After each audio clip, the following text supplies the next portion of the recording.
Hello students, welcome to your channel Parivartan Physics.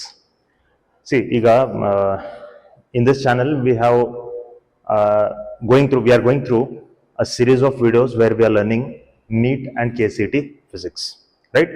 So NEET and KCET Physics playlist in the channel in that second PUC the first 4 chapters already completed, right? Electric charges and field, electric potential and capacitance, current electricity, moving charges and magnetism.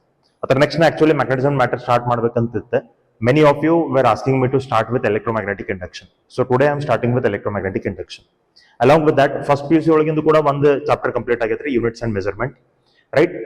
So now we'll deal with the electromagnetic induction from today, right? This is the first video of electromagnetic induction.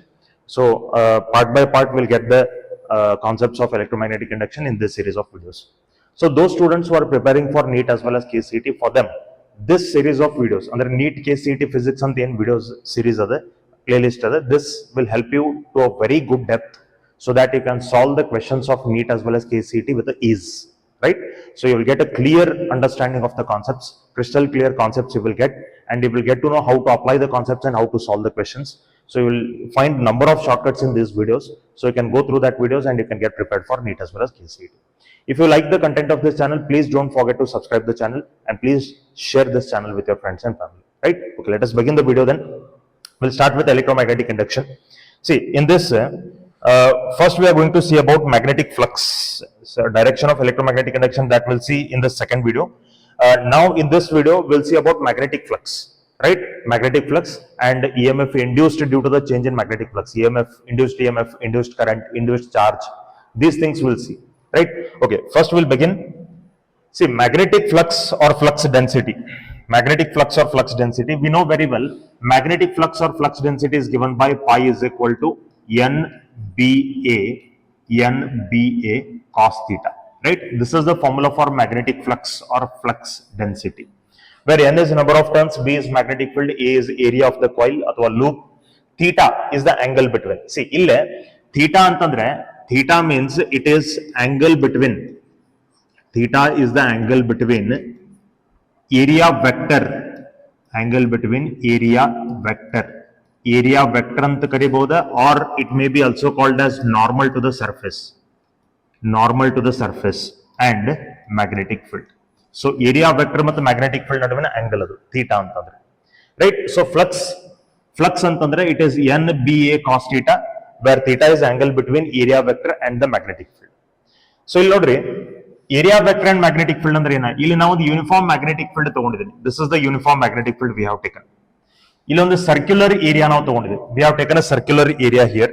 ಆ circular area ಆದ್ರೆ ನಾವಿಲ್ಲಿ ಆ area vector ನಾವು circular area ನಾವಿಲ್ಲಿ ಹಾಕೊಂಡಿದ್ದೀವಿ, right? See, you can observe one thing. ಈಗ ನೋಡ್ರಿ, area ಏನಿರ್ತದಲ್ಲ, this is the surface area. Surface area vector ಯಾವ ತರ ಇರ್ತಪ್ಪ ಅಂದ್ರೆ it will be like this area vector, right? ನೀವು ಆ ಏರಿಯಾ ಹೆಂಗ್ ಬೇಕಾದಂಗೆ ರೋಟೇಟ್ ಮಾಡ್ರಿ, it will always be perpendicular to the surface area. Surface ಏರಿಯಾಕ್ಕೆ ಇದು ಯಾವಾಗೂ ಪರ್ಪೆಂಡಿಕ್ಯುಲರ್ ಇರ್ತದೆ, ನೀವು ಹೆಂಗ್ ಬೇಕಾದಂಗೆ ರೋಟೇಟ್ ಮಾಡ್ರಿ. ಸೊ ಇಲ್ಲಿ ಏನದ ನೋಡ್ರಿ, ದಿಸ್ ಇಸ್ ಏರಿಯಾ ವೆಕ್ಟರ್. ಇದೇನು ಆರೋ ಮಾರ್ಕ್ ಅದಲ್ಲ yellow colour, this is area vector and this is magnetic field. This is magnetic field, right? So magnetic field ನಮಗೆ ಈ ಡೈರೆಕ್ಷನ್ ಒಳಗದೆ, ಈ ಡೈರೆಕ್ಷನ್ ಒಳಗೆ ಮ್ಯಾಗ್ನೆಟಿಕ್ ಫೀಲ್ಡ್ ಅದ. ಆ ಸರ್ಫೇಸ್ ಏರಿಯಾ ನಾವು ಹಿಂಗ್ ಇಟ್ಕೊಂಡಿದೀವಿ. So magnetic field is in this direction, surface area is like this. So here I will say surface area is perpendicular to magnetic field, surface area hingada, magnetic field ee ತರ ಇದೆ. Next, area vector ಅಂದ್ರೆ ಇದಕ್ಕೆ normal ಅಂತ ಹೇಳಿ ಕರೀತಾರೆ, normal to the surface. Area vector or normal to the surface is parallel to the magnetic field. Nodri, magnetic field e direction ಒಳಗದೆ, it is in this direction. Surface area ನಮಗೆ ಈ direction ಒಳಗದೆ. So area vector ಹೆಂಗಿರಬೇಕು? Area vector has to be in this direction. So magnetic field ನಮಗೆ ಈ direction ಒಳಗದೆ, area vector ನಮಗೆ ಈ direction ಒಳಗದೆ, surface area ಹೆಂಗದೆ? Surface area ಅಂದ್ರೆ this, the white palm indicates the surface area. Surface area ಮತ್ತು magnetic field perpendicular ಅದಾವ. ಆದ್ರೆ area vector ಮತ್ತು magnetic field ಎರಡು ಹೆಂಗದವ್ರಿ? They are parallel, right? So ಇಲ್ಲೇ ಏರಿಯಾ ವೆಕ್ಟರ್ ಮತ್ತು ಮ್ಯಾಗ್ನೆಟಿಕ್ ಫೀಲ್ಡ್ ನಡುವಿನ ಆಂಗಲ್ ಅನ್ನ ಎಷ್ಟು ತಗೋಬೇಕು ಅಂತಂದ್ರೆ I have to take it as zero, right? Why? Because they are parallel to each other. So if I substitute theta is equal to 0 in this, I will get magnetic flux is equal to magnetic flux is equal to NBA. ಎಷ್ಟು ನಂಗೆ magnetic flux ಬರ್ತದೆ, ಇದಕ್ಕೆ ನಾವು maximum flux ಅಂತ ಕರಿತೀವಿ. We call it as maximum flux. So how the surface area is held here? Surface area is held perpendicular to the magnetic field. ಆ area ಹೆಂಗ್ ಹಿಡ್ಕೊಂಡಿದೀವಪ್ಪ ಅಂತಂದ್ರೆ ಮ್ಯಾಗ್ನೆಟಿಕ್ ಫೀಲ್ಡ್ ಪರ್ಪೆಂಡಿಕ್ಯುಲರ್ ಆಗಿ ಹಿಡ್ಕೊಂಡಿದೀವಿ. ಕ್ಯಾಶುಯಲಿ ನಮ್ಮ ಮೆಂಟಾಲಿಟಿ ಹೆಂಗ್ ಇರ್ತದಪ್ಪ ಅಂತಂದ್ರೆ ಮ್ಯಾಕ್ಸಿಮಮ್ ಸ್ಟೂಡೆಂಟ್ಸ್ ಮಿಸ್ಟೇಕ್ ಎಲ್ಲಿ ಮಾಡ್ತಾರಪ್ಪ ಅಂತಂದ್ರೆ ಪರ್ಪೆಂಡಿಕ್ಯುಲರ್ ಅನ್ನೋ ವರ್ಡ್ ಕೇಳ್ತಪ್ಪ ಅಂತಂದ್ರೆ ಅಲ್ಲಿ directly theta is equal to 90 ತಗೊಂಡ್ಬಿಡ್ತಾರೆ. ಸೊ ಫ್ಲಕ್ಸ್ ಕೇಸ್ನಾಗ ಅದನ್ನ ರಿವರ್ಸ್ ಮಾಡ್ಕೊರಿ ನೀವು. ಇನ್ ಕೇಸ್ ಆಫ್ ಫ್ಲಕ್ಸ್ ಅದು ಎಲೆಕ್ಟ್ರಿಕ್ ಫ್ಲಕ್ಸ್ ಇರಲಿ ಮ್ಯಾಗ್ನೆಟಿಕ್ ಫ್ಲಕ್ಸ್ ಇರಲಿ, ಫ್ಲಕ್ಸ್ ವಿಷಯ ಬಂತಪ್ಪ ಅಂತಂದ್ರೆ ಪರ್ಪೆಂಡಿಕ್ಯುಲರ್ ಅಂದಲ್ಲಿ ನೀವು ಥೀಟಾ ಈಕ್ವಲ್ ಟು 0 ತಗೊಳ್ರಿ, ಪ್ಯಾರಲಲ್ ಅಂದಲ್ಲಿ ನೀವು theta is equal to 90 degree ತಗೊಳ್ರಿ, ರಿವರ್ಸ್ ಮಾಡ್ಕೊಡಿ. ಯಾಕಂದ್ರೆ ಇಲ್ಲೇ ನಾವು angle between surface area and magnetic field ತಗೊಳಂಗಿಲ್ಲ. ಈ ಫಾರ್ಮುಲಾ ಒಳಗೆ angle between area vector and magnetic field ತಗೋತಿರ್ತೀವಿ, ರೈಟ್? ಇದು ಒಂದ್ ಕೇಸ್ ಆಯ್ತು, ಇದು ಫಸ್ಟ್ ಕೇಸ್ ರೀ. ಈಗ ಸೆಕೆಂಡ್ ಕೇಸ್ ಒಳಗೆ ನೋಡ್ರಿ, ಸೆಕೆಂಡ್ ಕೇಸ್ ಒಳಗೆ ನಾವ್ ಏನ್ ಮಾಡಿದೀವಿ, ಫಸ್ಟ್ ಕೇಸ್ ಒಳಗೆ ಏರಿಯಾ ನಮ್ಗೆ ಹೆಂಗಿತ್ತೆ, ಈಗ ಸೆಕೆಂಡ್ ಕೇಸ್ ಒಳಗೆ ಏರಿಯಾ ನಾವು ಈ ತರ ಹಿಡ್ಕೊಂಡಿದೀವಿ, we have rotated it. So ಈ ತರ ಇದ್ದಂತ ಏರಿಯಾ ನಾವು ಈ ತರ ತಗೊಂಡಿದ್ವಿ. ಸೊ ಏರಿಯಾ ವೆಕ್ಟರ್ ಯಾವ ಕಡೆ ಬರಬೇಕು? Downwards, right? So how is the area held with respect to magnetic field? ಇಲ್ಲೇ ಮ್ಯಾಗ್ನೆಟಿಕ್ ಫೀಲ್ಡ್ ಗೆ ಏರಿಯಾ ನಾವು ಪರ್ಪೆಂಡಿಕ್ಯುಲರ್ ಆಗಿ ಹಿಡ್ಕೊಂಡಿದ್ವಿ. ಈಗ ಈ ಕೇಸ್ ಒಳಗೆ ನಾವು ಮ್ಯಾಗ್ನೆಟಿಕ್ ಫೀಲ್ಡ್ ಏರಿಯಾ ನಾವು ಯಾವ ತರ ಹಿಡ್ಕೊಂಡಿದ್ವಿ? ಪ್ಯಾರಲಲ್ ಆಗಿ ಹಿಡ್ಕೊಂಡಿದ್ವಿ. So here I will say surface area. ನೋಡ್ರಿ, ಇದು ಬಹಳ ಬೇಸಿಕ್ ಕಾನ್ಸೆಪ್ಟ್ ಅದ್ರಿ, ಬಟ್ ಅಂಡರ್ಸ್ಟ್ಯಾಂಡಿಂಗ್ ಕ್ಲಿಯರ್ ಇರಬೇಕು. ಯಾಕಂದ್ರೆ ಇದ್ರೊಳಗೆ ಬಹಳಷ್ಟು ಜನ ಮಿಸ್ಟೇಕ್ ಮಾಡಿ ಸಿಲ್ಲಿ ಮಿಸ್ಟೇಕ್ ದಿಂದ ಮಾರ್ಕ್ಸ್ ಕಳ್ಕೊತಾರೆ. Surface area is held parallel to magnetic field. Surface area is held parallel to magnetic field. ಇಲ್ಲಿ ಹೆಂಗದೆ? Surface area is held perpendicular to magnetic field. Surface area perpendicular ಇತ್ತಪ್ಪ ಅಂದ್ರೆ area vector parallel ಇರ್ತದೆ. So ಇಲ್ಲಿ surface area parallel ಇರೋದ್ರಿಂದ area vector ಹೆಂಗಿರಬೇಕು? Area vector perpendicular ಇರಬೇಕು. ಇಲ್ಲಿ ಆಲ್ರೆಡಿ ನಮ್ಗೆ ಕಾಣಿಸತೈತ್ರಿ ಮ್ಯಾಗ್ನೆಟಿಕ್ ಫೀಲ್ಡ್ ಮತ್ತೆ ಏರಿಯಾ ವೆಕ್ಟರ್ ಎರಡು ಒಂದಕ್ಕೊಂದು ಪರ್ಪೆಂಡಿಕ್ಯುಲರ್ ಅದಾವ. So here I will say area vector is perpendicular to magnetic field and the angle between area vector and magnetic field is 90 degree. Angle between area vector and magnetic field is 90 degree. So in 90 degree, if I substitute here, I will get flux equal to 0, right? Flux equal to 0. ನಮಗೆ 0 flux ಇಲ್ಲಿ ಬರ್ತದೆ, correct? So ನೋಡ್ರಿ, ಈ formula ಒಳಗೆ ನೀವು theta substitute ಮಾಡ್ಕೋಬೇಕಾದ್ರೆ don't take the angle between surface area and magnetic field. You have to take the angle between area vector and magnetic field. Area vector ಮತ್ತು magnetic field ನಡುವೆ angle ನೀವು ತಗೋಬೇಕು flux equation ಒಳಗೆ substitute ಮಾಡಬೇಕಾದ್ರೆ. ಕ್ಯಾಸುಯಲಿ ನಾವು flux ಅಂದ್ರೆ ಏನಂತ define ಮಾಡ್ತೀವಿ? Number of magnetic field lines passing through surface area normally. ಅಂದ್ರೆ ಒಂದು ಸರ್ಫೇಸ್ ಏರಿಯಾ ಒಳಗೆ ಎಷ್ಟು ನಮಗೆ ಫೀಲ್ಡ್ ಲೈನ್ಸ್ ಗಳು ಪರ್ಪೆಂಡಿಕ್ಯುಲರ್ಲಿ ಪಾಸ್ ಆಗ್ತಿರ್ತಾವೆ ಅದಕ್ಕೆ ಅದರದ ಫ್ಲಕ್ಸ್ ಅಂತ ಕರಿತೀವಿ. We call it as it's flux. So flux means how many field lines are passing through that surface area normally. ಈಗ ಇವು ಎರಡರೊಳಗೆ ಫ್ಲಕ್ಸ್ ಯಾವ ತರ ಜಾಸ್ತಿ ಅದಪ್ಪ ಅಂದ್ರೆ ಇತರದ ಫ್ಲಕ್ಸ್ ಜಾಸ್ತಿ ಅದರಿ, ಇತರದ ಫ್ಲಕ್ಸ್ ಕಡಿಮೆ ಅದರಿ. Why? Because more number of lines are passing through that ಪರ್ಪೆಂಡಿಕ್ಯುಲರ್ಲಿ.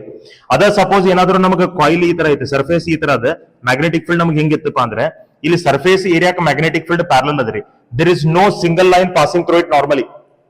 ಅದ್ರೊಳಗಿಂದ ಒಂದು ಲೈನ್ಸ್ ಪ್ಯಾರಲಲ್ಲಿ ಪರ್ಪೆಂಡಿಕ್ಯುಲರ್ಲಿ ಪಾಸ್ ಆಗತ್ತಿಲ್ಲ, ಎಲ್ಲಾ ಪ್ಯಾರಲಲ್ಲಿ ಪಾಸ್ ಆಗತ್ತವ್ರಿ. ಸೊ ಇತರದ ಫ್ಲಕ್ಸ್ ನಾವ್ ಏನಂತ ಅನ್ಬೇಕಾ? 0, ಕರೆಕ್ಟ್? ಸೊ ಈ ಕೇಸ್ ಒಳಗೆ ಹಂಗ ಅದರಿ ನೋಡ್ರಿ, ನೋ ಮ್ಯಾಗ್ನೆಟಿಕ್ ಫೀಲ್ಡ್ ಲೈನ್ಸ್. ಆ ಸರ್ಫೇಸ್ ಏರಿಯಾ ನೀವು ಹೆಂಗ್ ಹಿಡ್ಕೊಂಡಿದ್ರಿ, ಮ್ಯಾಗ್ನೆಟಿಕ್ ಫೀಲ್ಡ್ ಲೈನ್ಸ್ ಹಿಂಗ್ ಪಾಸ್ ಆಗಿ ಹೊಂಟಿದವ್ರಿ. They are passing like this. So magnetic field lines are parallel to the surface area, that's why flux will be 0, right? ಇಲ್ಲೇ ನಮಗೆ perpendicularly pass ಆಗಿ ಹೊಂಟಿದವ್ರಿ, that's why flux is maximum, right? Okay, so flux maximum ಯಾವಾಗ ಇರ್ತದಪ್ಪ ಅಂದ್ರೆ when surface area is held perpendicular to magnetic field. Flux minimum ಯಾವಾಗ ಇರ್ತದಪ್ಪ ಅಂದ್ರೆ when surface area is held parallel to the magnetic field, right? Okay, in next ನೋಡ್ರಿ, flux ನಮಗೆ ಯಾವ್ದಾದ್ರ ಮೇಲೆ ಡಿಪೆಂಡ್ ಅದ? Flux is dependent on number of turns. Number of turns ಹೆಚ್ಚು ಮಾಡ್ರಿ ಫ್ಲಕ್ಸ್ ಹೆಚ್ಚಾಗ್ತದೆ. It is dependent on magnetic field ಹೆಚ್ಚು ಮಾಡ್ರಿ ಫ್ಲಕ್ಸ್ ಹೆಚ್ಚಾಗ್ತದೆ. It is dependent on area, surface area ಹೆಚ್ಚು ಮಾಡ್ರಿ ಫ್ಲಕ್ಸ್ ಹೆಚ್ಚಾಗ್ತದೆ. And it is also dependent on cosine of angle between the area vector and magnetic field. ಎಷ್ಟು quantities ಮೇಲೆ flux depend ಅದ.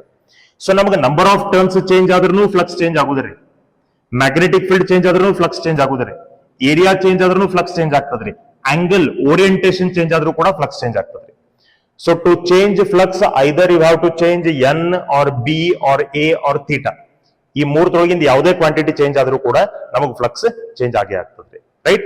Okay, see now we got to know very clearly if theta is equal to 0 degree flux will be maximum, that is NBA. Flux ನಂಗೆ maximum ಅದ ಅಂತ ನಾ ಹೇಳ್ತೀನಿ. If theta is equal to 90 degree flux will be minimum. Flux ನಮಗೆ 0 ಇರ್ತದ್ರಿ, minimum.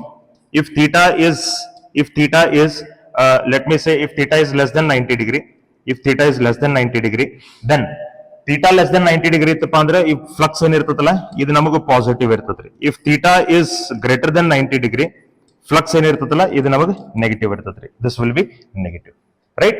So we got to know about flux and how to apply the flux formula for the different surface areas. In next note, we know very well by Faraday's law, EMF induced in a coil, electromagnetic induction andre entry. Whenever the magnetic flux linked with the coil changes, EMF and current will get induced in that. And that EMF is given by Faraday's law, it is given by E is equal to d pi by dt by Faraday's law. By Lenz's law, it is given by E is equal to minus d pi by dt. Right? Minus indicates the induced EMF will oppose the rate of change of magnetic flux. Induced EMF will oppose the rate of change of magnetic flux. ಅಥವಾ ನೀವು ಅದನ್ನು ಈ ತರ ತಿಳ್ಕೋಬಹುದು. Induced EMF opposes the cause by which the EMF has been produced. ಅಂದ್ರೆ ಆ EMF ಯಾವ್ದರಿಂದ produce ಆಯ್ತು ಅದನ್ನ ಅದು ಅಪೋಸ್ ಮಾಡ್ಲಿಕ್ಕೆ ಶುರು ಮಾಡ್ತದೆ. It opposes the cause. Okay, so this is the equation of induced EMF. See, EMF ನಮಗೆ flux rate of change of flux directly proportional ಇದೆ. EMF is directly proportional to rate of change of magnetic flux. Right ಅಂದ್ರೆ flux ಎಷ್ಟು rapidly change ಆಗ್ತದೆ ಅಷ್ಟು ಜಾಸ್ತಿ ನಮಗೆ EMF produce ಆಗ್ತದ್ರಿ. Theory ನಾವು ಅದನ್ನ ಕಲ್ತಿರ್ತೀವಿ, but just I want to show you that here. ಅದನ್ನ ಇಲ್ಲಿ ನಿಮ್ಗೆ ತೋರಿಸ್ತೀನಿ. See how to understand it. ಈಗ ಇಲ್ಲಿ ನಮಗೊಂದು ಮ್ಯಾಗ್ನೆಟ್ ಅದ್ರಿ. This is the north pole of magnet, this is the south pole of magnet. ಈಗ ಮ್ಯಾಗ್ನೆಟ್ ನಾವು ಮೂವ್ಮೆಂಟ್ ಮಾಡಬಹುದು. ಇಲ್ಲಿ ನೀವು ಮ್ಯಾಗ್ನೆಟಿಕ್ ಫೀಲ್ಡ್ ನೋಡಬಹುದು. ಇಲ್ಲಿ ನಮಗೆ ಬ್ರೈಟರ್ ಡಾಟ್ಸ್ ಕಾಣತಾವ್ರಿ. ಸೊ ಬ್ರೈಟರ್ ಇರೋದ್ರಿಂದ ಇಲ್ಲಿ ಮ್ಯಾಗ್ನೆಟಿಕ್ ಫೀಲ್ಡ್ ಸ್ಟ್ರಾಂಗ್ ಅದ ಅಂದಂಗ್ರಿ. It is strong here. But ನೀವು ಮ್ಯಾಗ್ನೆಟ್ ಬಿಟ್ಟು ದೂರ ಹೋದಂಗ್ ನೋಡ್ರಿ, ಇವು ನಮ್ಗೆ ಏನ್ ಕಂಪಾಸ್ ನೀಡಲ್ಸ್ ತೋರಿಸಿದಾರೆ, ದೀಸ್ ಆರ್ ವೆರಿ ಲೈಟ್ ಅಂದ್ರೆ ಏನ ಫೀಲ್ಡ್ ನಮಗೆ ವೀಕ್ ಹಾಕೋತ ಹೋಗ್ತದೆ. As we go far from the magnet it goes on decreasing. Okay, north pole, south pole. I will take a coil here. ಇಲ್ಲೊಂದು ಕಾಯಿಲ್ ನಾವು ತಗೊಳ್ಳೋಣ. Okay, so this is the coil. ಈಗ ನಾವು ಇಲ್ಲೊಂದು coil ತಗೊಂಡ್ವಿ. ಆ ಕಾಯಿಲ್ ನಾವು ಏನ್ ಮಾಡೋಣ, let us take a galvanometer instead of bulb. Will take a galvanometer. Okay, ಇಲ್ಲೇನ ಗ್ಯಾಲ್ವನೋಮೀಟರ್ ಕನೆಕ್ಟ್ ಮಾಡ್ಕೊಂಡಿದ್ದೆ. ಗ್ಯಾಲ್ವನೋಮೀಟರ್ ಈಗ ನೋಡ್ರಿ ನಮಗೆ ಝೀರೋ ಡಿಫ್ಲೆಕ್ಷನ್ ತೋರಿಸೋದ್ರಿ. It is showing zero deflection. Magnet is at rest now. Magnet ನಮಗೆ rest ಒಳಗದೆ. So it is showing zero deflection. When I move the magnet towards the coil slowly, at that time needle will get deflected. ಅಲ್ಲಿ ನೋಡ್ರಿ, needle deflect ಆಗಿದ್ದು ನಿಮಗೆ ಕಾಣಿಸ್ತದ್ರಿ. See, when I move the magnet towards the coil, electrons are flowing like this. The needle is showing deflection on the left side. ನೋಡ್ರಿ, ಯಾವ ಕಡೆ towards the coil ನ move ಮಾಡಬೇಕಾದ್ರೆ needle is showing the deflection on left side. Right? When I move the magnet backwards, needle is showing the deflection in the right side. Andre, when the magnet is moved towards the coil, induced EMF and induced current are in one direction. When I move the magnet in opposite direction, away from the coil, induced EMF and induced current will get reversed. Direction reverse ಆಗ್ತದ್ರಿ. ನೋಡ್ರಿ, towards move ಮಾಡಬೇಕಾದ್ರೆ left side deflection, away move ಮಾಡಬೇಕಾದ್ರೆ right side deflection. It indicates induced EMF ಮತ್ತು induced current towards move ಮಾಡಬೇಕಾದ್ರೆ one direction ಒಳಗೆ ಇರ್ತದ್ರಿ, away move ಮಾಡಬೇಕಾದ್ರೆ ಇನ್ನೊಂದು direction ಒಳಗೆ ಇರ್ತದೆ. See, we were speaking about E is equal to d pi by dt. Andre, EMF depends on rate of change of magnetic flux. d pi by dt ಮೇಲೆ depend ಅದ. More the magnetic flux, the rate of change of magnetic flux ಜಾಸ್ತಿ ಇತ್ತಪ್ಪ ಅಂತಂದ್ರೆ EMF ಜಾಸ್ತಿ ಇರ್ತದೆ. See, if I am moving the magnet slowly, the current produces only this much. EMF ನಮಗೆ ಇಷ್ಟ produce ಆಗೈತ್ರಿ. Right?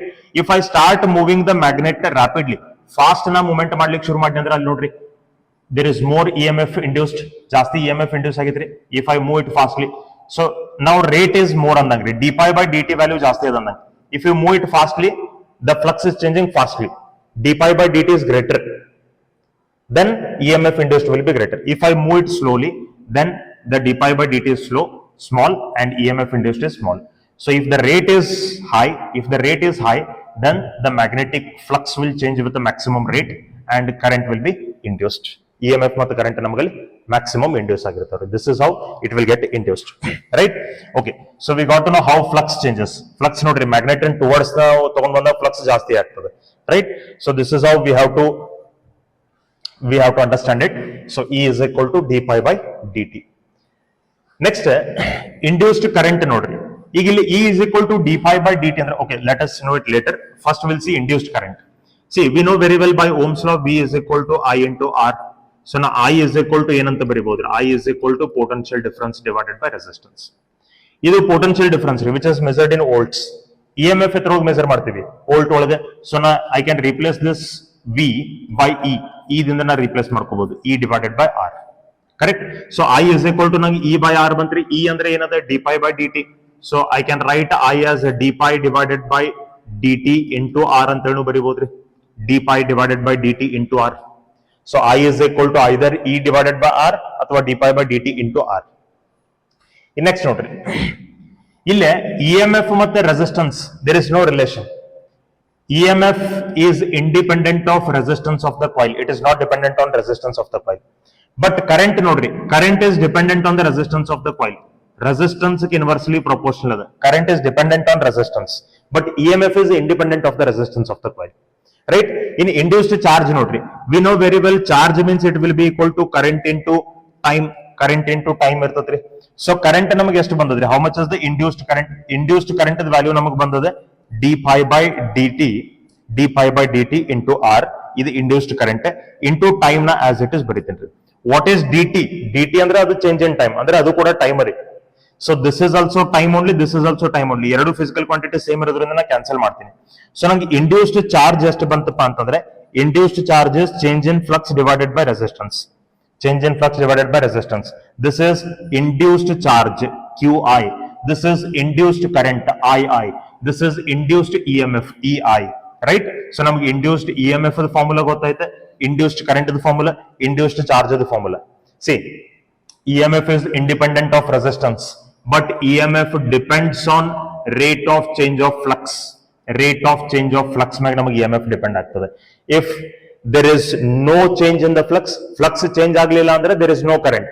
Flux change ಆದ್ರೆ ಮಾತ್ರ ನಮಗೆ EMF ಮತ್ತು current ಪ್ರೊಡ್ಯೂಸ್ ಆಗ್ತವೆ. That's what we have seen here. Right? ಈಗ ನೋಡ್ರಿ, ಈಗ ನಾ ಈ ಮ್ಯಾಗ್ನೆಟ್ ಯಾವಾಗ ಫ್ರಂಟ್ ಬ್ಯಾಕ್ ಮೂವ್ಮೆಂಟ್ ಮಾಡ್ತೀನಿ ಅವಾಗ ಈ ಕಾಯಿಲ್ ಫ್ಲಕ್ಸ್ ಚೇಂಜ್ ಆಗಿ ನಮಗೆ ಇಲ್ಲಿ EMF ಮತ್ತು ಕರೆಂಟ್ ಪ್ರೊಡ್ಯೂಸ್ ಆಗ್ತಾವ್ರಿ. EMF and current will get produced. If I keep the magnet constant at the center of the coil, ನೀವ್ ಎಲ್ಲಿ ಬೇಕಾದಲ್ರಿ, ಇಲ್ಲಿ ಬೇಕಾದ್ರೆ ಇಲ್ಲಿ ಕಾನ್ಸ್ಟೆಂಟ್ ಇಟ್ಕೋರಿ, ಅಥವಾ ಇಲ್ಲಿ ಬೇಕಾದ್ರೆ ಇಲ್ಲಿ ಸ್ಟಾಟಿಕ್ ನೀವು ಇಟ್ಕೋರಿ. If you keep the magnet static, there will be no change in the flux. Flux change ಆಗುದಿಲ್ಲ. Flux change ಆಗಲಿಲ್ಲ ಅಂದ್ರೆ ನಮಗೆ EMF ಮತ್ತು ಕರೆಂಟ್ ಪ್ರೊಡ್ಯೂಸ್ ಆಗಂಗಿಲ್ಲ. So induced EMF ಮತ್ತು induced current ಪ್ರೊಡ್ಯೂಸ್ ಆಗಬೇಕಾದ್ರೆ at any cost flux of the coil has to change. If the flux changes, then EMF will be get produced, current will get produced. If flux remains constant, then EMF and current they will not get produced. ಅವು ನಮಗೆ zero ಆಗಿಬಿಡ್ತಾವ್ರಿ. Right? Until and unless the flux changes, EMF and current will not get induced. ಇವೆರಡು ನಮಗೆ change ಆಗಬೇಕು, ಅವಾಗಷ್ಟೇ EMF ಮತ್ತು current produce ಆಗ್ತಾವ್ರಿ. Right? Okay, that's what we have learned from Faraday's law.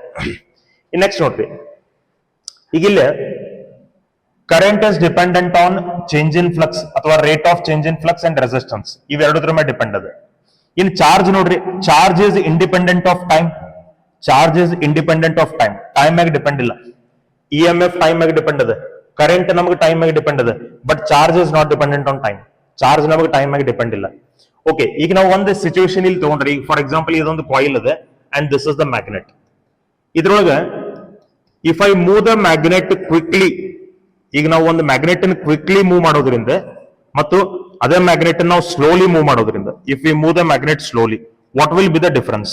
Difference ಏನದ? If I move the magnet quickly, flux will change quickly.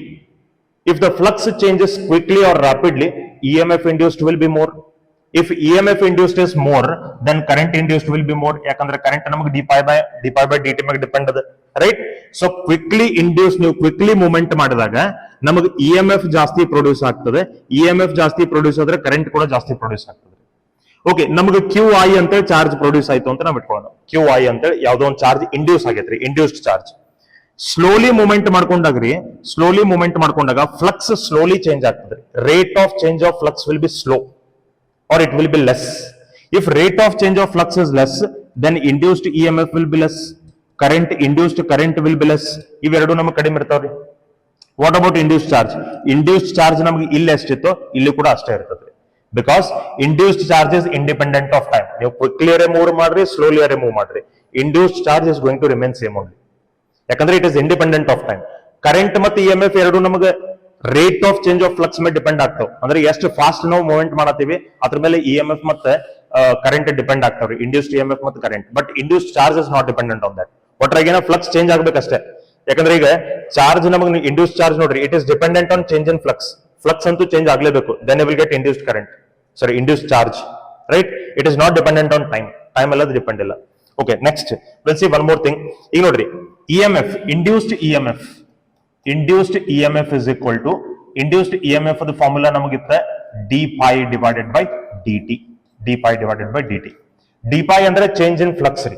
ಈಗ ನೋಡ್ರಿ, ಇದು d divided by dt ಅಥವಾ ಅದಕ್ಕಿಂತ ಮುಂಚೆ ನಾವು ಇದು ನೋಡ್ಕೊಳ್ಳೋಣ. C, E is equal to d pi by dt by Faraday's law. ಈ ಕೆಲವೊಂದು ಕ್ವೆಶನ್ ಕೆಲವೊಂದು ಸಿಚುವೇಶನ್ ದಾಗ ನಮ್ಗೆ ಏನ್ ಮಾಡ್ತಾರ್ರಿ, at a time t is equal to ಅಂದ್ರೆ ನಮ್ಗೆ ಯಾವ್ದೋ ಒಂದು T1 ಅಂತ ಟೈಮ್ ಅದ, let me say there is at a time T1 time ಇದ್ದಾಗ ಫ್ಲಕ್ಸ್ ನಮ್ಗೆ π1 ಅದ, T2 ಟೈಮ್ ಇದ್ದಾಗ ಫ್ಲಕ್ಸ್ ನಮ್ಗೆ π2 ವೆಬರ್ ಅದ ಅಂತ ನಾವು ಹೇಳ್ತೀವಿ, π2 ವೆಬರ್. ಸೊ ಫ್ಲಕ್ಸ್ ಅದ ವ್ಯಾಲ್ಯೂ ನಿಮ್ಗೆ ಡೈರೆಕ್ಟ್ಲಿ ಕೊಟ್ಟಿರ್ತಾರೆ.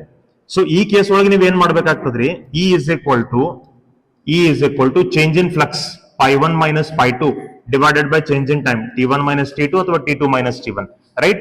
So ನಿಮಗೆ change in flux divided by change in time, this will give you EMF when the flux value is directly given.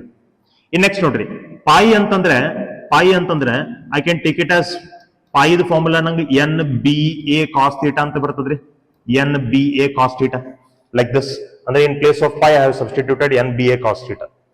So ಈಗ ಡಿ ಬೈ ಡಿ ಟಿ ನೀವು ಯಾವ್ದಕ್ಕೆ apply ಮಾಡ್ಬೇಕು? ಈಗ for example ನಮ್ಗೆ magnetic field change ಆಗತ್ತಿತ್ತು ಅಂತ ಇಟ್ಕೊಡಿ. If the magnetic field is given like this, ಏನ 6t² ಪ್ಲಸ್ 2t ಪ್ಲಸ್ 3 ಈ ತರ ನಮ್ಗೆ ಮ್ಯಾಗ್ನೆಟಿಕ್ ಫೀಲ್ಡ್ ಕೊಟ್ಟಿದ್ದಾರೆ, ಅಂದ್ರೆ ಟೈಮ್ ಡಿಪೆಂಡೆಂಟ್ ಮ್ಯಾಗ್ನೆಟಿಕ್ ಫೀಲ್ಡ್ ಕೊಟ್ಟಿದ್ರ ಅಂತಂದ್ರೆ ಇದೇ ಫಾರ್ಮುಲಾ ಈಗ ನಮ್ಗೆ ಏನಾಗ್ತದಪ್ಪ ಅಂತಂದ್ರೆ E is equal to NA cos theta. ಇವು ನಮಗೆ ಚೇಂಜ್ ಆಗತ್ತಿಲ್ಲ ವಿತ್ ಟೈಮ್. ಯಾವ್ದು ಚೇಂಜ್ ಆಗತ್ತೈತ್ರಿ with time? Magnetic field change ಆಗತ್ತೈತಿ. ಸೊ ಈ ಡಿ ಬೈ ಡಿ ಟಿ ನೀವು ಯಾವ್ದಕ್ಕೆ ಅಪ್ಲೈ ಮಾಡ್ಬೇಕು? ಮ್ಯಾಗ್ನೆಟಿಕ್ ಫೀಲ್ಡ್ ಅಪ್ಲೈ ಮಾಡ್ಬೇಕು. So d B divided by d t, ಇದಕ್ಕೆ ಇನ್ಸ್ಟಾಂಟೇನಿಯಸ್ EMF ಅಂತ ಕರೀತಾರೆ, ಇನ್ಸ್ಟಾಂಟೇನಿಯಸ್ EMF. ಸೊ ಈ ತರ ಟೈಮ್ ಡಿಪೆಂಡೆಂಟ್ ಮ್ಯಾಗ್ನೆಟಿಕ್ ಫೀಲ್ಡ್ ಕೊಟ್ಟಿದ್ರು, ಅವಾಗ ನೀವು ಮ್ಯಾಗ್ನೆಟಿಕ್ ಫೀಲ್ಡ್ ಅನ್ನು ಡಿಫರೆನ್ಶಿಯೇಟ್ ಮಾಡ್ಕೊಂಡ್ರೆ ನಿಮಗೆ EMF ಸಿಗ್ತದ್ರಿ. ಇದಕ್ಕೆ ಇನ್ಸ್ಟಾಂಟೇನಿಯಸ್ EMF ಅಂತ ಕರೀತಾರೆ, ರೈಟ್? ಸೊ ಈ ತರ ಮ್ಯಾಗ್ನೆಟಿಕ್ ಫೀಲ್ಡ್ ಕೊಡಬಹುದು, ಏರಿಯಾ ಕೊಡಬಹುದು, ಆಂಗಲ್ ಕೊಡಬಹುದು, ರೈಟ್? ಸೊ ಹಿಂಗ್ ಟೈಮ್ ಡಿಪೆಂಡೆಂಟ್ ಕೊಟ್ಟಿದ್ರೆ ಅಂದ್ರೆ ನೀವು D by d T differentiable term ಅನ್ನ ಅದಕ್ಕೆ ಮಾತ್ರ ಅಪ್ಲೈ ಮಾಡ್ರಿ, ಉಳಿಕೆದೆಲ್ಲ ಕಾನ್ಸ್ಟೆಂಟ್ ಅಂತ ತಗೋಬಹುದು. ಕೆಲವೊಂದು ಸಿಚುವೇಶನ್ ದಾಗ ಏನ್ ಮಾಡ್ತಾರ್ರಿ, in some situation what you will say, at a time T1 magnetic field is B1 and at a time T2 magnetic field is B2. ಅಂದ್ರೆ ಇಲ್ಲೊಂದು 10 ಟೆಸ್ಲಾ ಐತಿ, ಇಲ್ಲೊಂದು 20 ಟೆಸ್ಲಾ ಅದ ಅಂತ ಹಿಂಗ ಏನೋ ಒಂದು ಕೊಡ್ತಾನ್ರಿ ನಾವು, ರೈಟ್? ಸೊ ಅವಾಗ ನೀವು EMF ಕ್ಯಾಲ್ಕುಲೇಟ್ ಮಾಡ್ಕೋಬೇಕಾದ್ರೆ ನೋಡ್ರಿ, ಉಳಿಕೆದೆಲ್ಲ ಕೊಟ್ಟಿರ್ತಾರೆ, N is given, A is given, theta is given, all that is given. So ಅವಾಗ ನೀವ್ ಏನಂತ ಬರ್ಕೋಬೇಕ? NA cos theta B2 minus B1 ಅಥವಾ B1 minus B2, what are change in flux ತಗೋಬೇಕ್ರೆ. Okay, so B1 minus B2 divided by change in magnetic field T1 minus T2, like this we have to take, right? ಅವಾಗ change in magnetic field ಕೊಟ್ಟಾಗ suppose ನಮಗೆ area change ಆಗಿತ್ತು, if area is change, T1 ಇದ್ದಾಗ area A1, T2 ಇದ್ದಾಗ area A2 ಅಂತ ಇತ್ತಪ್ಪ ಅಂತಂದ್ರೆ EMF ನೀವು ಯಾವ ತರ ಬರ್ಕೋಬೇಕ? NB cos theta it will be A1 minus A2 divided by T1 minus T2, like this we have to take. Suppose ನಮಗೆ angle change ಆಗಿತ್ತು, if the angle has changed from θ1 to θ2, angle change ಆಗಿತ್ತಪ್ಪ ಅಂದ್ರೆ induced EMF ಅನ್ನ ಬರಿಬೇಕಾದ್ರೆ I will write it like this, NBA cos θ1 minus cos θ2 minus cos θ2 divided by T1 minus T2, I will write it like this. ಈ ತರ ನಾವು EMF calculate ಮಾಡ್ಬೇಕು. So ಯಾವ quantity change ಆಗತ್ತದ ಅದ್ರ ಬೇಸಿಸ್ ಮೇಲೆ ನೀವು EMF ಅನ್ನು ಕ್ಯಾಲ್ಕುಲೇಟ್ ಮಾಡ್ಕೋಬೇಕು. ಹೌ ಇಟ್ ಇಸ್ ಚೇಂಜಿಂಗ್ ಅದ್ರ ಬೇಸಿಸ್ ಮೇಲೆ ನೀವು EMF ಅನ್ನು ಕ್ಯಾಲ್ಕುಲೇಟ್ ಮಾಡಬೇಕು, correct? Okay, let us see some objectives on this. ಕೆಲವೊಂದಿಷ್ಟು ಕ್ವೆಶ್ಚನ್ಸ್ ಅನ್ನು ಸಾಲ್ವ್ ಮಾಡೋಣ. Okay, a square loop of side 1 meter, a square loop of side 1 meter and resistance 1 ohm is placed in a magnetic field of 0.5 tesla. If the plane of loop is perpendicular to the direction of magnetic field, ನೋಡ್ರಿ, plane of loop ಅಂದ್ರೆ surface area. How it is perpendicular to the direction of magnetic field. Surface area is perpendicular to magnetic field. ನಾವು surface area ಅಂತ word use ಮಾಡಿದೀವಿ, ಅವ್ರು plane of loop ಅಂತ word use ಮಾಡಿದ್ದಾರೆ. So ನಮಗಿಲ್ಲಿ understand ಆಗಬೇಕು surface area. We should understand surface area. Sorry, okay, we have to understand surface area. Surface area is perpendicular to magnetic field ಅಂತ ಕೊಟ್ಟಿದ್ದಾವೆ. Surface area is perpendicular to magnetic field ಅಂದ್ರೆ area vector ನಮಗೆ ಏನಾಗ್ತದ್ರಿ? Area vector will be parallel to magnetic field. So theta ನಮಗೆ ಎಷ್ಟಾಗ್ತದೆ? 0 degree. Okay, then magnetic flux through the loop, they have given side of the loop. ಯಾವ type of loop ಅದ? Square loop ಅದ, right? ಆಮೇಲೆ ಆ ತರದ resistance ಕೊಟ್ಟಿದ್ದಾರೆ, magnetic field ಕೊಟ್ಟಿದ್ದಾರೆ, ಆ ಲೂಪ್ ಯಾವ ತರ ಇಟ್ಕೊಂಡಿದ್ದಾರೆ ಅನ್ನೋದು ಹೇಳ್ತಾರೆ. ಸಿ, ಒಂದು ಸ್ಕ್ವೇರ್ ಲೂಪ್ ಅದ. ಸ್ಕ್ವೇರ್ ಲೂಪ್ ಅಂತಂದ್ರೆ ನೋಡ್ರಿ, ಆ ಸ್ಕ್ವೇರ್ ಲೂಪ್ ನಮಗೆ ಯಾವ ತರ ಅದ ಅನ್ನೋದನ್ನ ಇಲ್ಲಿ ಹೇಳ್ತೀನಿ. Okay, this is the square loop. ಈ ತರ ಒಂದು ಸ್ಕ್ವೇರ್ ಲೂಪ್ ಅದ, right? So this is the square loop given. ಈ ತರ ಒಂದು ಸ್ಕ್ವೇರ್ ಲೂಪ್ ಅದ. ನಮಗೆ ಮ್ಯಾಗ್ನೆಟಿಕ್ ಫೀಲ್ಡ್ ಲೈನ್ಸ್ ಯಾವ ತರ ಅದಾವಪ್ಪ ಅಂದ್ರೆ, ಈ square loop magnetic field lines ನಮಗೆ ಈ ತರ ಪರ್ಪೆಂಡಿಕ್ಯುಲರ್ ಅದಾವ್ರಿ. How will be the area vector then? Area vector ಯಾವ ತರ ಇರ್ತದೆ? Area vector is like this. This is area vector and this is magnetic field. That's why we have taken angle theta is equal to 0 degree. What they are asking? they are asking us the flux. So flux is the formula entry NBA cos theta. This is the formula of flux. Theta into 0 degree, area vector ಮತ್ತು magnetic field ನೋಡ್ರಿ. So ಇದು cos 0 1 ಆಯ್ತು. N number of turns, they have not given number of turns ಕೊಟ್ಟಿರಲಿಲ್ಲ ಅಂದ್ರೆ ಬಿಟ್ಟು ಬಿಡ್ರಿ. Magnetic field it is 0.5 Tesla. 0.5 Tesla. area ಅಂದ್ರೆ ನೋಡ್ರಿ square the side ಏನಿರ್ತದಲ್ಲ ಅದ್ರದ x ಅಂತ ಇತ್ತಪ್ಪ ಅಂದ್ರೆ ಏರಿಯಾ ನಮಗೆ x ಸ್ಕ್ವೇರ್ ಅಂತ ಆಗ್ತದ್ರಿ. Right?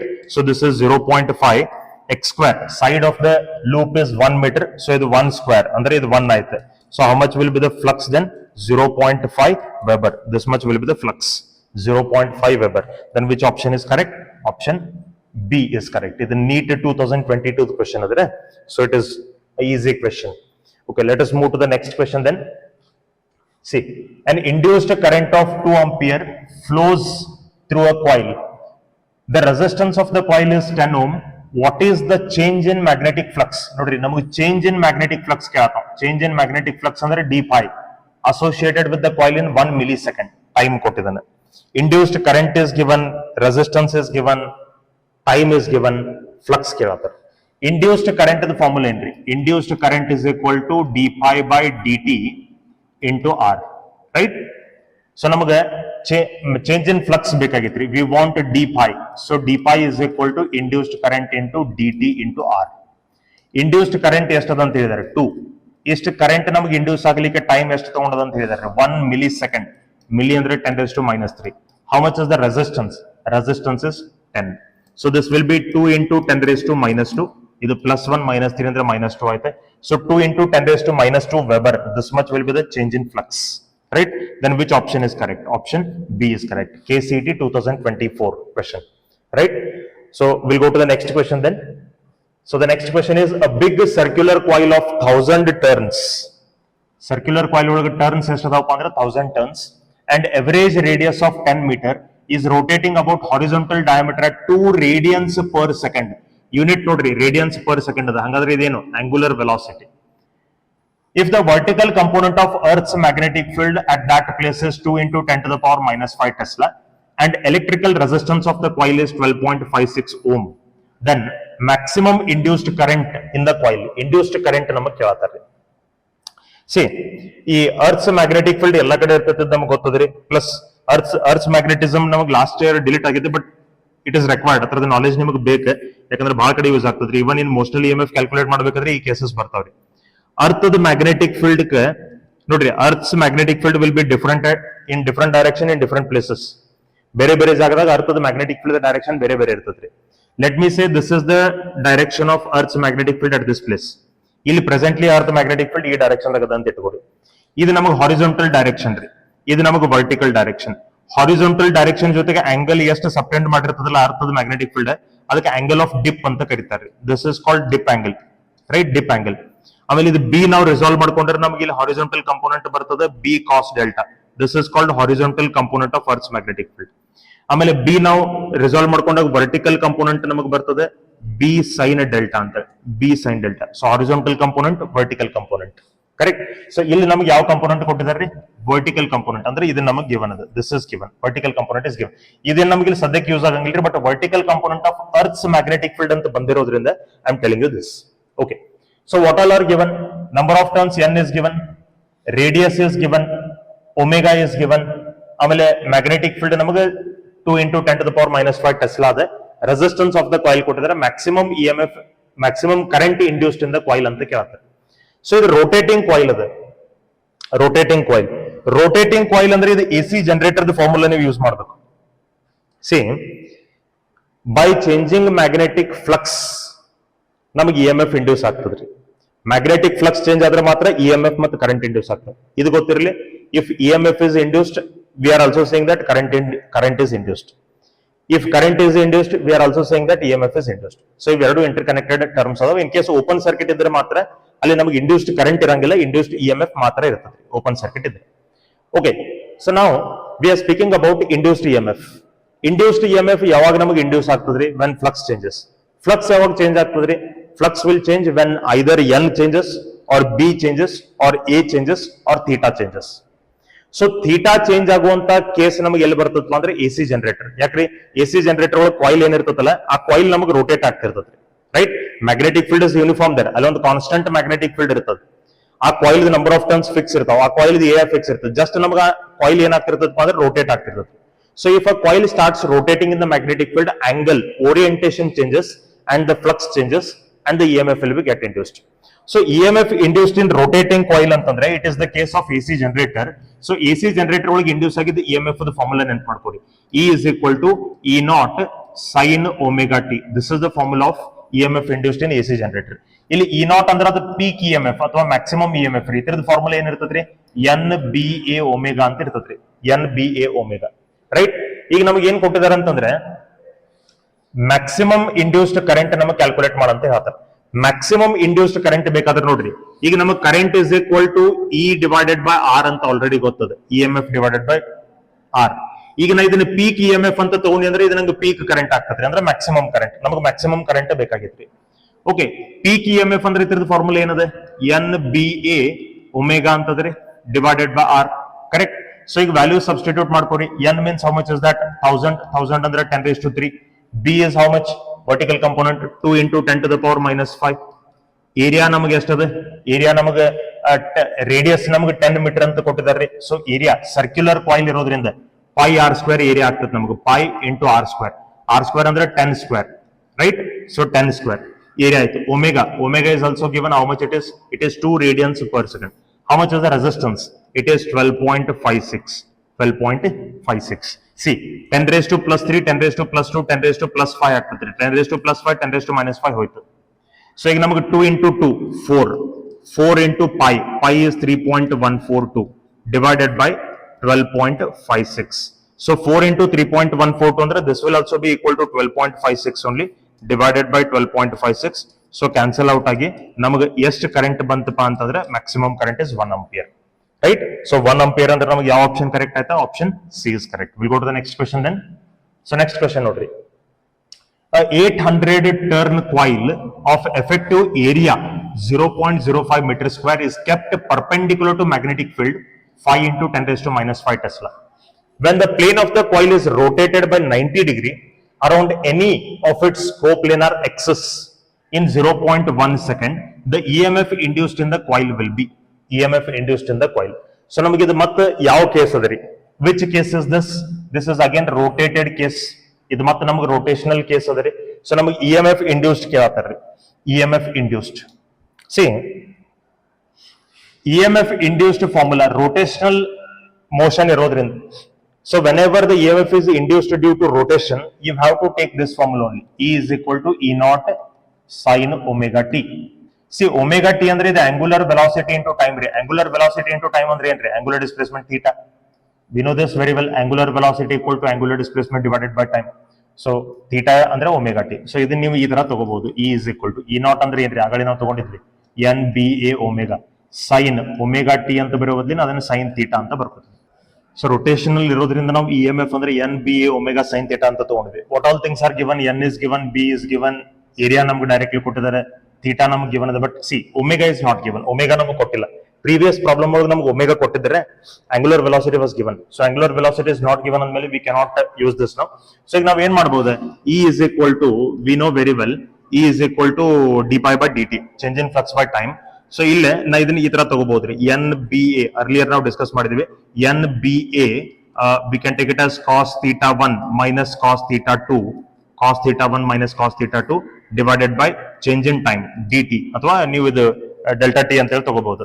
dt ಅಥವಾ t1 minus t2 like this. What are change in time ನೀವು ಇಲ್ಲಿ ತಗೋಬೇಕು, ಕರೆಕ್ಟ್? ಸೊ ಅವ್ರು ಏನ್ ಹೇಳಿದಾರೆ ನೋಡ್ರಿ. when the plane of the coil is rotated by 90 degree around any coplanar axis. So 90 degree rotate ಮಾಡ್ಕೊಂಡಿದ್ದಾರೆ. Initially ಅದು ನಮಗೆ 0 ಡಿಗ್ರಿ ಒಳಗಿತ್ತ, ಆಮೇಲೆ 90 ಡಿಗ್ರಿ ನಮಗೆ ರೋಟೇಟ್ ಮಾಡ್ಕೊಂಡಿದ್ದಾರೆ. So first angle is 0 degree and then it is 90 degree. So ನಮಗೆ 0 ಡಿಗ್ರಿದಿಂದ 90 ಡಿಗ್ರಿಗೆ ಅದನ್ನು ರೋಟೇಟ್ ಮಾಡ್ಕೊಂಡಿದ್ದಾರೆ. It has been rotated from 0 degree to 90 degree, correct? So ನಾವು we can write it like this. Number of turns ನಮಗೆ ಎಷ್ಟದ? It is 800 number of turns. Magnetic field ಎಷ್ಟದ ರೀ? Magnetic field is 5 into 10 raised to minus 5. Right? How much is the area? 0.05. Okay. Cos theta 1 minus cos theta 2. Cos theta 1 under cos 0, that is 1. Cos theta 2 under cos 90, that is 0. So 1 divided by change in time. ಅಷ್ಟು change ಆಗ್ಲಿಕ್ಕೆ time ಎಷ್ಟು ತಗೊಂಡಿದ್ದಾರೆ? 0.1. 0.1 ಅಂದ್ರೆ 10 raised to -1 ಅಂತ ನಾನು ತಗೋತೀನಿ. So -1 from this, -1 from this will get cancelled. So ಇದು 100 ಅದ, 100 into 0.05 ಅಂದ್ರೆ it will be 5. So this will be 8 into 5 into 5. ಇಲ್ಲಿ ನಮಗೆ 10 to the power -4 ಉಳಿದಿರ್ತದೆ. 8 5s are 40, 40 into 5 will be 200. So 200 into 10 to the power -4 volt, or it can be written as 0.02 volts. So this much will be the EMF induced. Andre yav option correct aaytu namaga? Option A is correct. Let us go to the next question then. So next question ಏನದು ನೋಡ್ರಿ, a coil of resistance 400 ohm is placed in a magnetic field. Resistance given ಅದ, if the magnetic flux linked with the coil varies with time, ನೋಡ್ರಿ ಈಗ flux ನಮಗೊಂದು equation form ದಾಗ given ಅದ ನೋಡ್ರಿ, 50 t² + 4. The current in the coil at t is equal to 2 seconds. Current find ಮಾಡಂತ ಕೇಳ್ತಾರೆ ನಮಗೆ. So current ಅಂದ್ರೆ ನೋಡ್ರಿ, current means it is EMF divided by resistance. Correct? EMF ಅಂತಂದ್ರೆ ಏನ್ರಿ? It is d pi by dt into resistance. Okay, d pi by dt into resistance ಅಂತಂದ್ರೆ ನಮಗೆ d by dt ಇದು ನೋಡ್ರಿ, ಇದು 1 by resistance ನಮಗೆ as it is ಇರಲಿ, d by dt into pi ಎಷ್ಟು ಕೊಟ್ಟಿದ್ದಾರೆ? 50 t² plus 4, 50 t² plus 4, this much is given. Okay, see 1 divided by r, ಇದನ್ನ ಸಿಂಪ್ಲಿಫೈ ಮಾಡ್ಕೊಂಡ್ರೆ 50 into 2 will be 100 t plus 4, this much I will get 100 t plus 4. ಇದನ್ನ differentiate ಮಾಡ್ಕೊಂಡ್ರೆ, okay, at time t is equal to 2 seconds ಅಂದ್ರೆ ನಾವು at time t is equal to 2 seconds ನಾವು find ಮಾಡಬೇಕು. Substitute t is equal to 2 here. If you substitute t is equal to 2, 1 divided by r, resistance ಎಷ್ಟಿದೆ? It is 400. Resistance is 400. ಇದು ನಮಗೆ ಎಷ್ಟು ಆಗ್ತದ್ರಿ? t ನ 2 ಸಬ್ಸ್ಟಿಟ್ಯೂಟ್ ಮಾಡ್ಕೊಂಡ್ರೆ ಇದು 200 ಆಗ್ತದ್ರಿ. This will be 200. Sorry, ಇಲ್ಲಿ ಡಿಫರೆನ್ಸಿಯೇಷನ್ ನೋಡ್ರಿ, this is 100 t. It is only 100 t plus 4, ಅದರ ಡಿಫರೆನ್ಸಿಯೇಷನ್ ನಮಗೆ 0 ಆಗ್ತದೆ. So this will be 200. 200 ones are 200 twos are. So current is half ampere. Half ampere ಅಂತ ತಗೋಬಹುದು ಅಥವಾ 0.5 ampere ಅಂತ ನೀವು ತಗೋಬಹುದು. Right? So 0.5 ampere means it is option A. This will be the right option. So flux ನಮಗೆ flux equation ಕೊಟ್ಟಾನ, ಇದನ್ನ directly ನಾವು ಡಿಫರೆನ್ಶಿಯೇಟ್ ಮಾಡ್ಕೊಂಡ್ರೆ ನಮಗೆ EMF ಬರ್ತದೆ. ನೀವು ಹಿಂಗೂ ಮಾಡಬಹುದ್ರಿ, ಫಸ್ಟ್ ನೀವು EMF d pi by dt use ಮಾಡ್ಕೊಂಡು ನೀವು EMF ಕ್ಯಾಲ್ಕುಲೇಟ್ ಮಾಡ್ಕೊಂಡು ಆಮೇಲೆ I is equal to E divided by R ಅಂತ ಹೇಳಿ ನೀವು ತಗೋಬಹುದು. You can calculate it like that also. Right? Okay, let us go to the next question then. So the next question is, ಸ್ವಲ್ಪ ನೋಡ್ರಿ, ಇದೊಂದು ಚೂರ್ ಡಿಫರೆಂಟ್ ಕ್ವೆಶ್ಚನ್ ಅದ. You can concentrate on this. See, a conducting circular loop is placed in a uniform magnetic field. B is equal to 0.025 Tesla with its plane perpendicular to the loop. Plane perpendicular to the loop ಅಂದ್ರೆ area vector will be parallel to the loop. ಹಾಗಾದ್ರೆ ನಮಗೆ angle ಎಷ್ಟು ಆಯ್ತ್ರಿ? Angle is 0 degree, right? The radius of the loop is made to shrink. ನೋಡ್ರಿ, radius of the loop ನಮಗೆ shrink ಆಗತ್ತೆ. Shrink ಅಂದ್ರೆ ಏನ? It is getting reduced, ಕಡಿಮೆ ಆಗತ್ತೆ at the rate of 1 millimeter per second. The induced EMF when the radius is 2 centimeter. Okay. So ನೋಡ್ರಿ, ಮೊದಲು ಇಲ್ಲಿ ಸಿಚುವೇಶನ್ ನಾವು ತಿಳ್ಕೊಳ್ಳೋಣ. ಹೆಂಗದಪ್ಪ ಅಂತಂದ್ರೆ, ಒಂದು ಸರ್ಕ್ಯುಲರ್ ಲೂಪ್ ಅದಲ್ಲಿ ಇದನ್ನ ಮ್ಯಾಗ್ನೆಟಿಕ್ ಫೀಲ್ಡ್ ಒಳಗೆ ಇಟ್ಕೊಂಡಿದ್ದಾನೆ. Here there is a magnetic field. Magnetic field ನಮಗೆ ಎಷ್ಟದಪ್ಪ ಅಂದ್ರೆ 0.025 ಟೆಸ್ಲಾ, ಇಷ್ಟು ಮ್ಯಾಗ್ನೆಟಿಕ್ ಫೀಲ್ಡ್ ಅದು. ಈ ಸರ್ಕ್ಯುಲರ್ ಕಾಯಿಲ್ ರೇಡಿಯಸ್ ಏನಾಗತ್ತಪ್ಪ ಅಂತಂದ್ರೆ, the radius of the circular coil is reducing. ಇದು ನಮಗೆ ಕಡಿಮೆ ಹಾಕೋತ ಹೊಂಟತ್ರಿ. ಕಾಯಿಲ್ ಇಸ್ ಶ್ರಿಂಕಿಂಗ್ ಅಂದ್ರೆ ಕಾಯಿಲ್ ಸಣ್ಣದ ಹಾಕೋತ ಹೊಂಟತ್ರಿ, ರೇಡಿಯಸ್ ಕಡಿಮೆ ಆಗತ್ತೆ. ಸೊ ರೇಡಿಯಸ್ ಯಾವ ರೇಟ್ ಒಳಗೆ ಕಡಿಮೆ ಆಗತ್ತೆ? 1 millimeter per second. C, radius is getting reduced at a rate of 1 millimeter per second. So 1 millimeter per second ಅಂದ್ರೆ ಇದು ರಿಡಕ್ಷನ್ ಆಫ್ ರೇಡಿಯಸ್. ರೇಡಿಯಸ್ ನಮಗೆ ವಿತ್ ಟೈಮ್ ಚೇಂಜ್ ಆಗತ್ತೆ. Radius is changing with time. So ನಾ dr by dt is equal to 1 millimeter per second ತಗೋತೀನಿ. Reduction ಅಂದ್ರೆ ಇಲ್ಲಿ ನಮಗೆ radius with time reduce ಆಗತ್ತೆ. ಅದು ರೆಡ್ಯೂಸ್ ಆಗಬಹುದು, ಹೆಚ್ಚು ಆಗಬಹುದು. ಸೊ ಇನ್ ಕೇಸ್ ಅದು ರೆಡ್ಯೂಸ್ ಆಗತ್ತಿತ್ತು, ಹೆಚ್ಚಾಗತ್ತಿತ್ತಾರೆ, ಅದಕ್ಕೆ rate of change of radius ಅಂತ ಕರೀತಾರೆ. Rate of change of radius is given by dr by dt. Okay, ಇದು ನಮಗೆ ಕೊಟ್ಟಿದ್ದಾರೆ. ನಮಗೆ ರೇಡಿಯಸ್ 2 ಸೆಂಟಿಮೀಟರ್ ಇದ್ದಾಗ, when the radius is 2 centimetre, ಅವಾಗ EMF ಎಷ್ಟದ ಅದನ್ನ ಕ್ಯಾಲ್ಕುಲೇಟ್ ಮಾಡ್ರಿ ಅಂತ ಕೇಳ್ತಾರೆ. ಓಕೆ, EMF ದ ಫಾರ್ಮುಲಾ ಏನು? EMF is equal to d pi by dt. What is pi? Pi is NBA. Pi ಅಂತಂದ್ರೆ ನಮಗೆ ಇತರದ ಫಾರ್ಮುಲಾ ಏನ್ರಿ? NBA cos theta. NBA cos theta. Theta ನಮಗೆ ಎಷ್ಟದ ನೋಡ್ರಿ, ಏರಿಯಾ ವೆಕ್ಟರ್ ನಮಗೆ ಈ ಡೈರೆಕ್ಷನ್ ದಾಗ ಇರ್ತದೆ. ಥೀಟಾ 0 ಅಂತ ನಾವು ಮೊದಲೇ ಹೇಳಿದ್ವಿ. So cos 0 will be 1. ಸೊ ನಮ್ಗೆ ಉಳಿತ NBA. ಇನ್ ನಂಬರ್ ಆಫ್ ಟರ್ನ್ಸ್ ನಮ್ಗೆ ಕೊಟ್ಟಿದ್ರೆ ತಗೋರಿ, ಕೊಡದೇ ಇದ್ರೆ ಬಿಟ್ಬಿಡ್ರಿ. Okay, number of turns is not given. So flux ಅಂದ್ರೆ ನಂಗೆ ಏನು ಉಳಿತ್ರಿ? B into A. A ಅಂದ್ರೆ ಇದು ಸರ್ಕ್ಯುಲರ್ ಕಾಯಿಲ್ ಇರೋದ್ರಿಂದ A ಅಂದ್ರೆ ಏನಾಗ್ತೈತ್ರಿ? pi r square. ಸೊ ಇಲ್ಲಿ pi ವ್ಯಾಲ್ಯೂ ನಾ ಸಬ್ಸ್ಟಿಟ್ಯೂಟ್ ಮಾಡ್ಕೋತೀನಿ. d by dt. Pi value ಇಸ್ B into pi r square. Right. ಈಗ ಬಿ ಪೈ ಮತ್ತು ಆರ್ ಒಳಗ ಯಾವ್ದು ವಿತ್ ಟೈಮ್ ಚೇಂಜ್ ಆಗತ್ತದ್ರಿ? R is changing with time, B ಮತ್ತು ಪೈ ಇವೆಲ್ಲ ಕಾನ್ಸ್ಟೆಂಟ್ ಅಂದಂಗ್ರಿ. So I will get it like this: B pi d r square divided by d t, d r square divided by d t, ಇಷ್ಟು ನಂಗೆ ಬರ್ತದ್ರಿ. Okay, how much is B? B ನಮಗೆ ಎಷ್ಟದೆ? How much is B? B is 0.025, 0.025, right. Pi ನಮಗೆ as it is ಇರ್ಲಿ, ಯಾಕಂದ್ರೆ ಎಲ್ಲ options ಒಳಗೆ ನಮಗೆ ಪೈ ಅದ ರೀ, right. We have pi here, we have pi here, we have pi here, right. ಇದು ಒಂದ್ರೊಳಗೆ ಪೈ ಇಲ್ಲ. Okay, pi as it is ಇರ್ಲಿ. ಈಗ ಡಿ ಆರ್ ಸ್ಕ್ವೇರ್ ನೋಡ್ರಿ, we are differentiating radius with time. So ಇದರದ differentiation ಏನಾಗ್ತದೆ? R square differentiation ನಂಗೆ 2r dr by dt ಆಗ್ತದ್ರಿ. 2r dr by dt. This is radius, this is time. ಎರಡು same quantities ಅಲ್ಲ, ಬರೀ 2r ಬರ್ಲಿಕ್ಕೆ ಎರಡು same physical quantities ಅಲ್ಲ, ಬೇರೆ ಬೇರೆ ಫಿಸಿಕಲ್ ಕ್ವಾಂಟಿಟೀಸ್ ಅದಾವ. Okay, so what I will get? See, ಈಗ ಇದು ನಮಗೆ 0.025 pi into 2r. How much is the radius? Radius ಎಷ್ಟು ಇರ್ಬೇಕಂತ ಹೇಳತ್ ನಾವು? 2 ಸೆಂಟಿಮೀಟರ್. ಆ 2 ಸೆಂಟಿಮೀಟರ್ ರೇಡಿಯಸ್ ಇಲ್ಲಿ ಸಬ್ಸ್ಟಿಟ್ಯೂಟ್ ಮಾಡ್ಕೊಡಿ. So 2 into 2 that will be 4 centimetre ಐತಿ, ಅದನ್ನ ಮೀಟರ್ ಒಳಗೆ ತಗೋಬೇಕಾದ್ರೆ ಇಂಟು 10⁻². ಆರ್ ಜಾಗದಾಗ 2 ಸೆಂಟಿಮೀಟರ್ ತಗೋಬೇಕಾದ್ರೆ ಮೀಟರ್ ಒಳಗೆ ತಗೊಂಡ್ರೆ 2 into 10⁻². dr by dt how much it is? 1 millimeter per second. 1 millimeter per second ಇರೋದ್ರಿಂದ ಇದನ್ನ ಮೀಟರ್ ಪರ್ ಸೆಕೆಂಡ್ ಕನ್ವರ್ಟ್ ಮಾಡಕ್ 1 into 10⁻³ ಮೀಟರ್ ಪರ್ ಸೆಕೆಂಡ್ ಆಗ್ತದ್ರಿ. Correct. So 1 into 10⁻³ this much I will get. Okay, ಈಗ simplify ಮಾಡ್ರಿ. 0.025 into 4 ನಮಗೆ ಎಷ್ಟು ಆಗ್ತದ್ರಿ? It will be 0.1. 0.025 into 4 0.1 pi 10⁻⁻5 ಆಗ್ತದ್ರಿ. 10⁻⁻5. ಓಕೆ, 0.01 into ಪೈ into 10⁻⁻5 ನಮಗೆ ಇಲ್ಲಿ ಮೈಕ್ರೋ ಬೇಕಾಗಿದ್ರಿ. We want micro. So micro ಅಂತಂದ್ರೆ ನೋಡ್ರಿ, ಇದು ನಮ್ಗೆ ಏನಾಗ್ತದಪ್ಪ ಅಂದ್ರೆ 0.1 ಅಂದ್ರೆ ಇದು 10⁻⁻1 ಅಂದಂಗ್ರಿ. 10⁻⁻1 pi into 10⁻⁻5. So pi into 10⁻⁻6 volt ಇಷ್ಟು ನಮಗೆ ಇ ಎಂ ಎಫ್ ಬರ್ಬೇಕು. -6 ಅಂದ್ರೆ ಅದು ಮೈಕ್ರೋ ರೀ. So pi micro volt we will get. Pi micro volt ಅಂದ್ರೆ which option is correct? Option B is correct. 2010 KCET. Okay, we'll go to the next question then.